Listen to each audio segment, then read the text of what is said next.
Ассалаумағалейкум достар, қалдарыңыз қалай? Бізде келесі кезекте Samsung холодильник.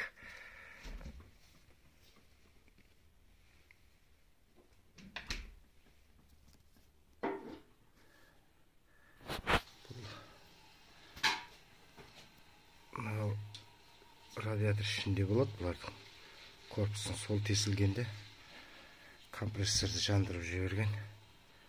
Ұзақ уақыт қосылған. Енді новый мотор қойып жасайтын боламыз.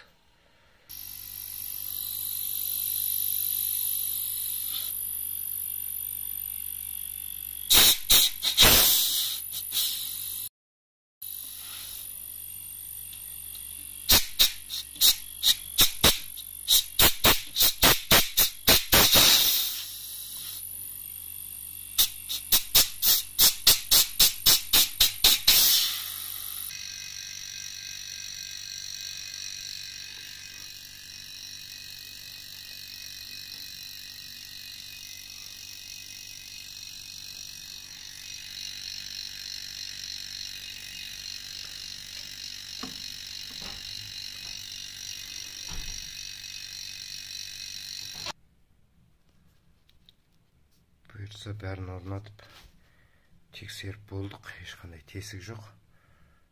Бұларда обязательно міндетті түрде бұл жерге қойып тастайды заводский. Оны қиып сыртынан қойылу керек. Олай болмаса жасаған еңбектеріңіз далаға кетіп қалады. Сол үшін мынандай радиаторды бетінен қойып жеріңіздер. Бұйыртса холодильнигіміз дайын. Лайктарыңызды басып каналымызға тіркеліп отырыңыздар.